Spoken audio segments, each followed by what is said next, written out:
Good evening, family.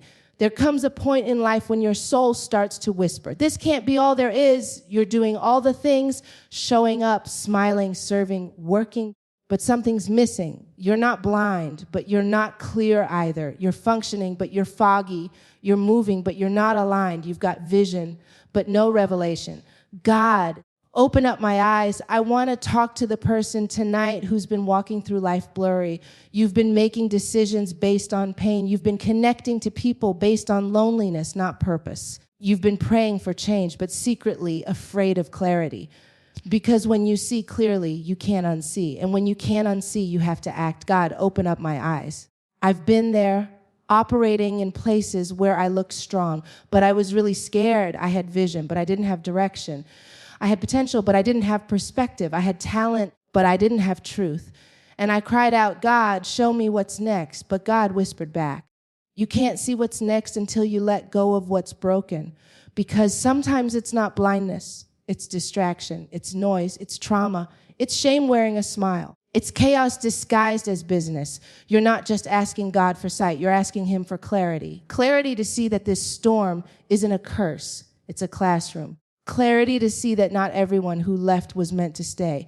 Clarity to realize that rejection was protection. That the no was really not yet. That the delay wasn't denial, it was divine development. God, open up my eyes. Open my eyes to who I really am. Open my eyes to what's inside me, not just what's around me. Open my eyes so I stop settling for less just because it's familiar. Open my eyes to the assignment, not just the applause. Open my eyes so I stop praying for tables that you never set for me. God, show me the truth behind the temporary. Let me see my value beyond the validation. Let me see the warfare that's been trying to wear me out, because it's only attacking me based on the anointing I carry. Lord, don't just heal my eyes, heal my perspective. Let me see with faith, not fear. Let me see with boldness, not bondage. Let me see with discernment, not desperation, because when God opens your eyes, truly opens them, you won't just see your situation, you'll see your power. You'll see your calling. You'll see why the enemy tried to keep you blind. Family, there's a version of you that's clear in purpose, clear in identity, clear in vision. And that version is waiting on this moment. So if you're tired of the fog, if you're done pretending that survival is enough, if your spirit is begging for something deeper, then lift your voice, open your heart, and say it loud. God, open up my eyes. There is a kind of blindness that doesn't leave you immobile. It doesn't stop you from working. It doesn't keep you from raising kids, clocking in at the job, or even leading worship on Sunday. This blindness is subtle. It's silent. It's the kind that lets you perform but robs you of purpose. It's the blindness of the soul. Some of us are walking around spiritually nearsighted. We can see just far enough to do what's expected, to get through the day, to fake strength, but we can't see destiny.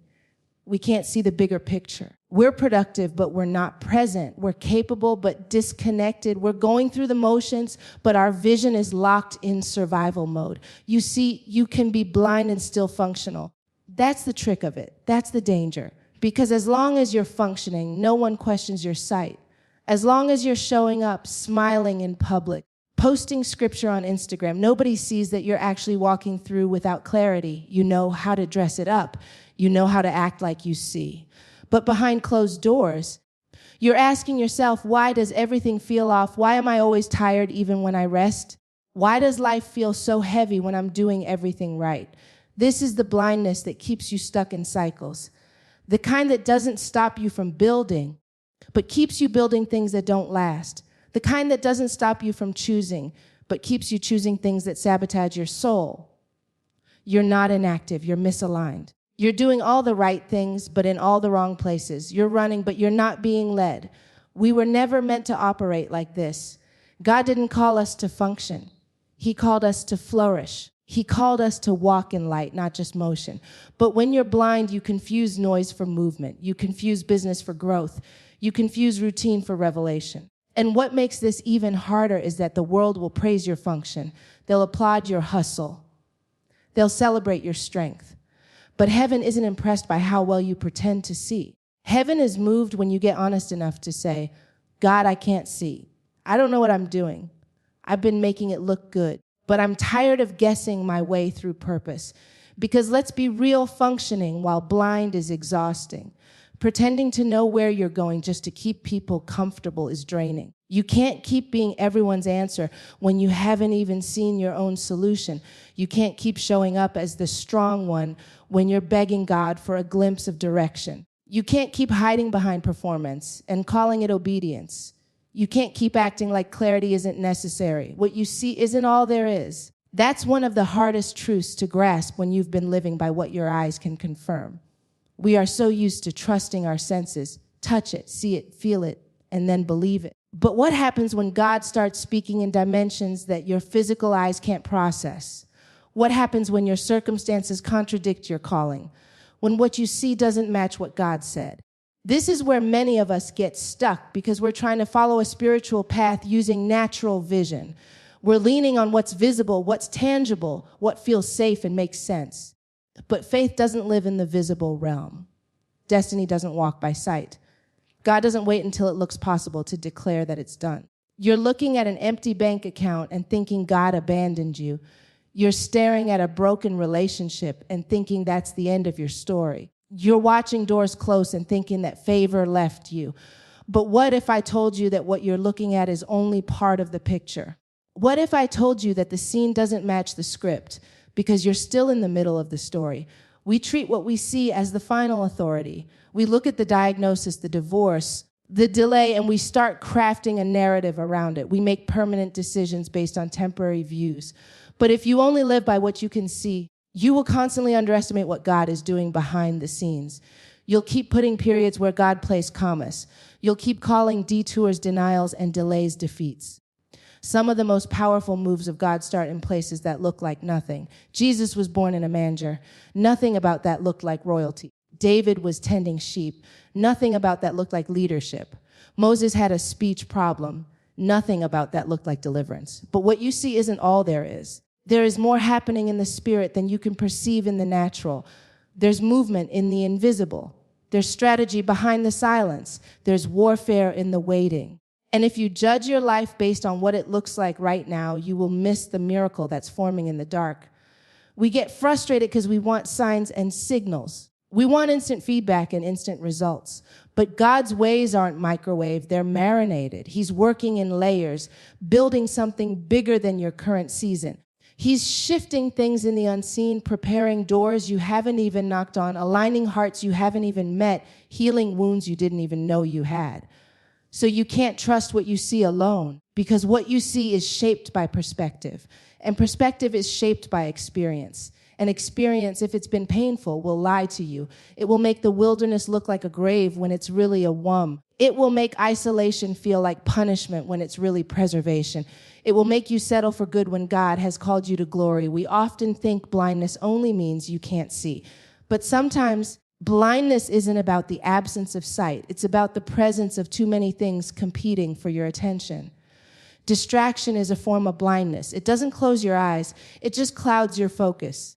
Distraction doesn't always look like something sinful. Sometimes it looks like good things in the wrong place.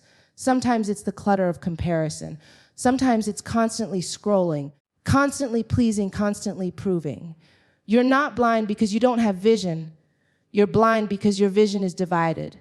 You're seeing too much of everything and not enough of what matters. Some of us are asking God for direction, but our lives are too noisy to hear him clearly. We've made room for every voice except the voice of the one who called us. We're distracted by deadlines, by drama, by other people's opinions. We're so used to reacting that we don't know how to rest. So used to responding that we don't know how to receive. And distraction becomes a strategy of the enemy, not to destroy you, but to delay you. The enemy doesn't always have to block the path. He just has to make you busy enough to miss the signs. He doesn't need to steal your purpose. He just needs to keep your focus scattered.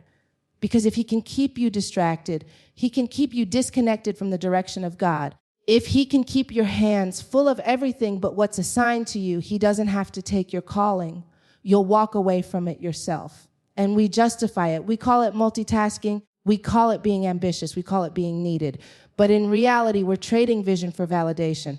We're chasing tasks instead of truth. We're saying yes to things that look important while ignoring the things that are eternal. You can't keep praying for clarity while letting clutter consume your life. Clarity comes through stillness.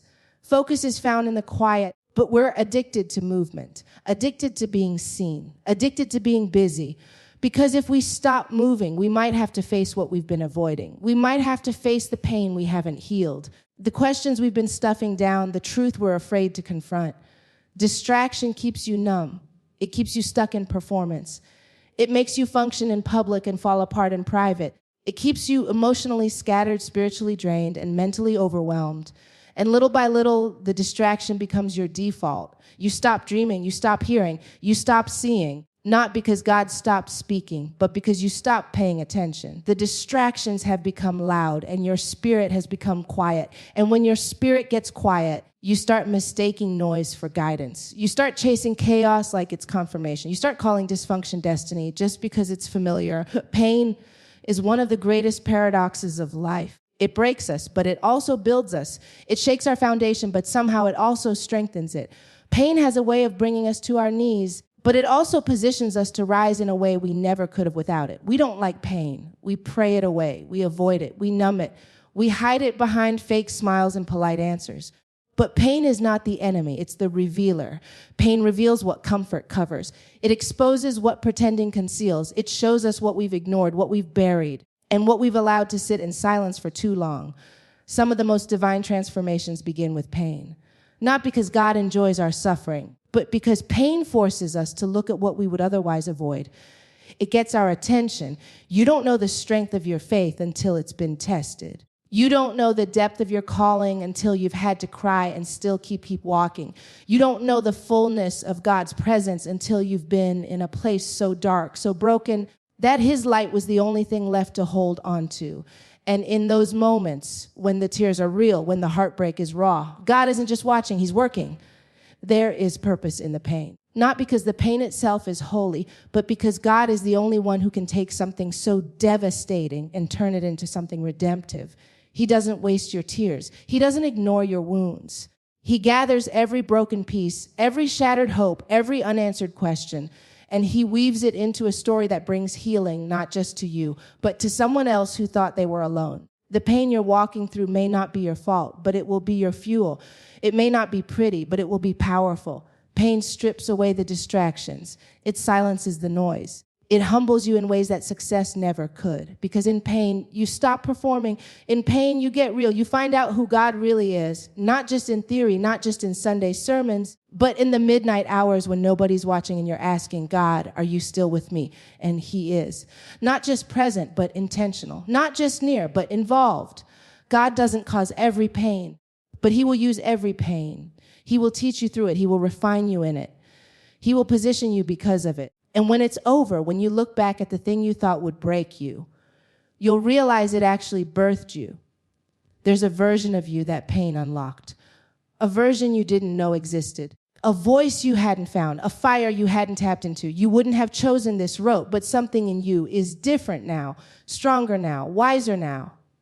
And you're starting to realize God doesn't reveal everything at once, not because he's withholding, but because he's wise. He shows you what you're ready to carry. He reveals in layers and stages in pieces that match your maturity. If he showed you everything too soon, it would either scare you or crush you. Some visions require healing. Some clarity can't come until you've grown into the strength to handle it. We keep asking God to open our eyes, but sometimes the truth is we're not yet prepared for what kind of vision demands. Because to see more is to be responsible for more.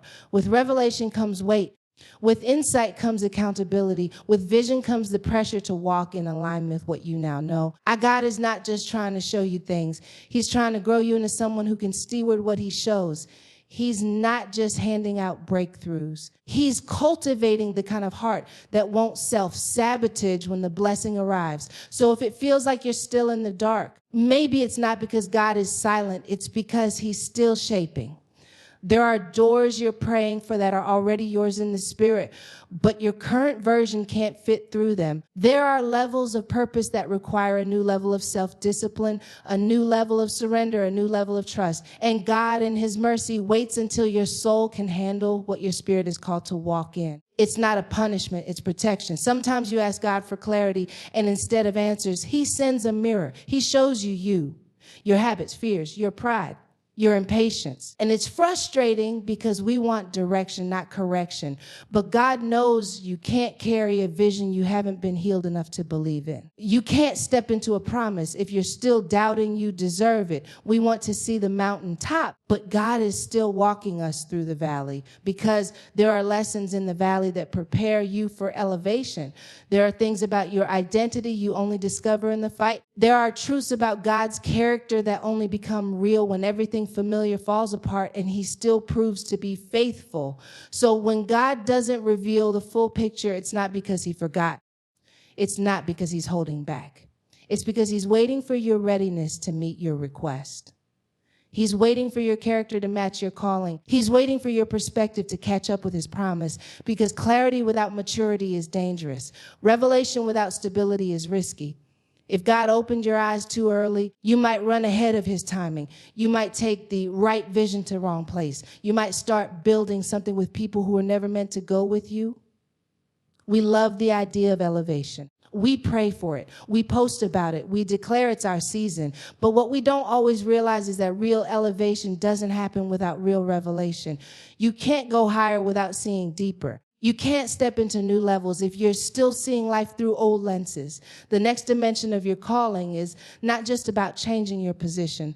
It's about transforming your perception. Elevation isn't just about going up. It's about growing up. And growth demands clarity. It demands insight. Because when God elevates you, it doesn't increase your visibility. It multiplies your responsibility. And if you're not rooted in revelation, you'll start thinking the platform is the promise. You'll start chasing applause instead of alignment. You'll confuse exposure for purpose. Revelation anchors you. It reminds you who you are when the crowd is cheering and when the room is silent. Revelation keeps you grounded when opportunity knocks and pride tries to answer the door. It keeps you submitted to the process when shortcuts seem tempting, because elevation without revelation leads to elevation without foundation. And that's a setup for a fall. There are people praying to be elevated, but they haven't asked God to reveal what's hiding in their heart. They want to go higher, but they haven't dealt with the insecurity, the jealousy, the need for validation. They're gifted, but not grounded. They're visible, but not stable. And God in his mercy will delay elevation until the inner work matches the outer assignment. Because when God elevates you, he's not just moving you into a new season. He's calling you a new version of yourself, a version that sees beyond convenience, a version that discerns what can't be seen with the natural eye, a version that doesn't just chase open doors, but recognizes which ones are divinely assigned. Elevation requires revelation, because there will be moments at the top that feel lonelier than the bottom. There will be moments where people clap for you but don't cover you, where you have influence but feel invisible, where you have favor but still wrestle with fear. And in those moments, you need more than hype. You need a word. You need vision. You need the kind of revelation that tells you this is not just elevation. This is assignment. And when you begin to see it that way, you stop asking God for positions and start asking him for perspective, and stop craving the spotlight and start craving strategy. You stop striving to be seen and start surrendering to be sent, because now you understand that elevation is not about status. It's about stewardship. It's about seeing the weight of where you're going before you get there. It's about understanding the cost, not just the crown. It's about being able to recognize when a promotion is actually a test, when a platform actually a pulpit, when a stage is actually a stretching. Clarity has a way of calling you out. It doesn't whisper comfort. It demands movement. It doesn't just confirm your desires. It challenges your decisions. Because once you see clearly, you can't pretend like you don't. Once God gives you vision, you can't go back to living distracted. Once you've glimpsed who you really are in the eyes of God, the counterfeit becomes obvious. The excuses feel heavier and the lies lose their power. Clarity doesn't always bring peace first. It brings confrontation. It exposes the gap between where you are and who you're called to be. It shines light on every place you've been shrinking or stalling. It forces you to admit that you've been afraid, not unavailable, that you've been capable but comfortable, that you've been equipped but hesitant. But when clarity hits your spirit, courage begins to rise, because clarity demands courage. It demands the courage to leave behind what's familiar for what's faithful. It takes courage to walk away from a crowd that cheers for your brokenness but cannot handle your breakthrough. It takes courage to unlearn survival when that's all you've ever known, to admit that you've been living beneath your calling, not because God didn't speak, but because you didn't feel strong enough to act. But clarity shifts that. It doesn't just show you what's wrong, it reveals what's possible. It starts stirring the dreamer in you again. It starts igniting the warrior in you again. It starts speaking to the version of you that isn't afraid to be bold, to stand alone, to risk looking foolish for the sake of obedience. Clarity says, this is who you are. This is where you're going. Now rise and go get it. It's easy to ask for clarity when you think it's just about answers. But real clarity brings accountability. You can't unknow what God shows you. And once you've seen it, once you've really seen it, you will either rise into it or run from it. But you can't stay the same. You can't keep showing up to places that no longer fit the version of you that God revealed in the secret place. You can't keep saying yes to people who only know how to handle the dimmed down version of your light. Clarity reveals the assignment, and courage says yes to it, even if your voice shakes. Courage says yes when the money isn't there yet. Courage says yes when the support system falls silent. Courage says yes when the fear is loud and the risk is real. Because courage doesn't wait for comfort. It moves in spite of it. It trusts that if God gave you the vision, he'll also give you the strategy, the provision, the protection, and the endurance. And that's why clarity is dangerous to the enemy, because it unlocks a version of you that's not afraid anymore, a version that's not waiting for confirmation from people who didn't call you. A version that moves with conviction, not consensus. A version that finally understands that courage doesn't come from perspection. It comes from perspective. When God opens your eyes, it's not just about seeing differently. It's about living differently. It's a shift that doesn't just touch your vision. It touches your voice, your values, your relationships, your identity. Because when God opens your eyes, he doesn't just show the surface. He reveals the truth. And truth always provokes transformation. There's a difference between what you've been looking at and what God is trying to show you. Some of us have been staring at the same reality for so long, we've stopped believing it can change. We've accepted dysfunction as destiny. We've normalized anxiety, tolerated insecurity, and called survival strength. But when God opens your eyes, the lies begin to break. The agreements you made with fear start to fall apart. The limits you thought were facts get exposed as illusions. God's vision doesn't flatter. It frees. When he opens your eyes, you begin to see what was actually holding you hostage. You begin to realize that what you thought was rejection was actually redirection. What you thought was failure was actually foundation. That the wilderness you hated was the very womb that birthed your power. And suddenly you're not mad about the detour. You're great because now you see. You start seeing people differently. You stop begging for their approval because you realize their inability to see you had nothing to do with your worth. You stop trying to make broken things fit in healed spaces. You stop forcing doors that God already closed. You stop shrinking to be digestible to people who never had the capacity to carry you in the first place. You start seeing yourself differently. No longer as the wounded version, no longer as the overlooked, the unqualified, the not enough, but as called, as chosen, as crafted on purpose for purpose. You stop disqualifying yourself based on what you've been through. You stop editing yourself for comfort. You stop hiding behind what hurt you and start moving forward because of what healed you. And most importantly, you start seeing God differently, not as a distant deity, but as a close father, as a strategic, intentional, ever-present guide who didn't just show up in the blessing, but who was present in the breaking. You realize he was there the whole time, developing you in the dark, growing you in the hidden place, preparing you for the very thing you didn't even know you were created for. When God opens your eyes, the atmosphere around you doesn't even have to change because something inside of you already has. You may still be standing in the same room, but now you're standing in it with clarity, with authority, with peace. The battle didn't end, but now you understand it. The storm didn't stop, but now you know how to walk on water. You're no longer looking for escape. You're looking for revelation. You're no longer asking, why me? You're asking, what now, God? Family, The journey to clarity is not always easy, but it is always worth it. God is not just trying to show you what's in front of you. He's trying to show you what's inside of you. He's not just opening your eyes to the world around you. He's opening them to the world within you. When he opens your eyes, you'll see the purpose in your pain, the lessons in your delays, and the beauty in your brokenness. You'll realize that the struggles you faced were not meant to stop you, but to shape you. They were not meant to disqualify you, but to develop you into the person you were always meant to be. And when God opens your eyes, everything changes. You won't see life through the lens of limitation anymore. You'll see it through the lens of possibility. The things that once intimidated you will now empower you. The mountains that once stood in your way will now become stepping stones to your destiny. God doesn't just give us sight. He gives us understanding. He doesn't just open our eyes. He opens our hearts, our minds, our spirits. And when you have that kind of revelation, there's no stopping you. You begin to walk in the fullness of who God created you to be. You begin to see with clarity and courage, and you rise into the calling that's been waiting for you all along. So today I challenge you to ask God for more than just sight. Ask him for revelation. Ask him to open your eyes so that you can see his plan, his purpose, and his promises for your life. And when he opens your eyes, trust that you are ready. Trust that you are equipped. Trust that you are anointed to walk in the fullness of what he has for you. God, open up our eyes.